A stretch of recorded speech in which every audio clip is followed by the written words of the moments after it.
আসসালামু আলাইকুম ওয়া রাহমাতুল্লাহি ওয়া বারাকাতুহু। 30টি রমজানের রোজা শেষে এসেছে খুশির ঈদ।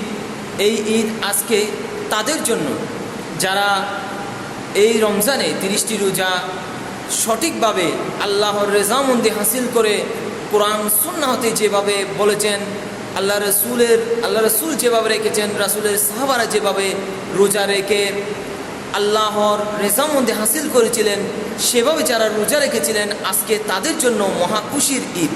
আলহামদুলিল্লাহ। আজকে তাদের জন্য মহা খুশির ঈদ। তাদের সকলকে জানাচ্ছি আজকে এই পবিত্র ঈদ উল ফিতরের শুভেচ্ছা। ঈদ মুবারক, ঈদ মুবারক। আল্লাহু আকবার, আল্লাহু আকবার, আল্লাহু আকবার। লা ইলাহা ইল্লাল্লাহ।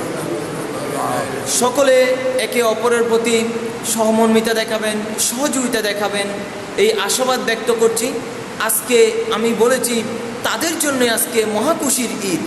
আজকে যারা রোজা রাখেনি, যারা রোজাকে অসম্মান করেছিল, তাদের জন্য আজকে কতটা দুঃসহ বিরহের দিন, যদি সেটা তারা জানতো আজকে তারাও ঈদ পালন করবে। কিন্তু আজকে তাদের জন্য কেমন একটি দিন, যদি তারা জানতো তাহলে তারা বুঝতো যে আজকে কেমন একটি দিন।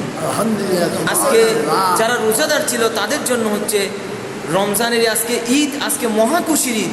শুধু ঈদ নয়, আজকে মহাখুশি। এই পবিত্র রমজানের শেষে যারা আল্লাহর রেজামন্দি হাসিল করে রোজা রাখতে পেরেছিলেন, তাদের জন্য আজকে মহাখুশির ঈদ। কিন্তু যারা এই রোজাকে অসম্মান করেছে, যারা রোজাকে সঠিকভাবে বিদায় জানাতে জানেনি, যাদের জন্য কাল কিয়ামতের ময়দানে রোজা যাদের বিপক্ষে সাক্ষী দেবে, আজকে তাদের জন্য বড় যন্ত্রণার একটি দিন।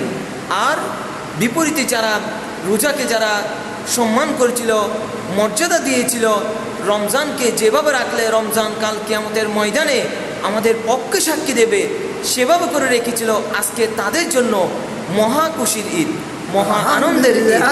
আজকে আমার সাথে আমার দাদা, এলাকার বয়োজ্যেষ্ঠ মুরব্বী, আল্লাহ পাক আমার দাদার হায়াতে লাখো কোটি বরকত দান করুন, আপনাদেরকে ঈদের শুভেচ্ছা জানাবে। ঈদ মুবারক, ঈদ মুবারক। আমার নানা এলাকার মুরব্বী, আমার আঙ্কেল রয়েছেন এলাকার মুরব্বী, সকলে আপনাদেরকে ঈদের শুভেচ্ছা জানাবেন।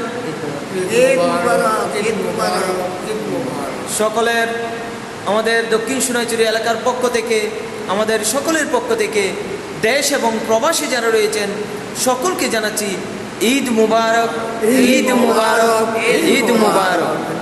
আজকে এ পর্যন্তই। সকলে আমাদের জন্য দোয়া করবেন, সকলে সকলের প্রতি দোয়া করবেন।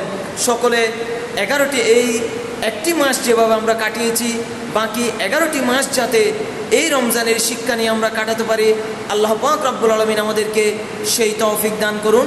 ওমা তৌফিকি ইল্লা বিল্লাহ। আসসালামু আলাইকুম ওয়া রাহমাতুল্লাহি ওয়া বারাকাতুহু।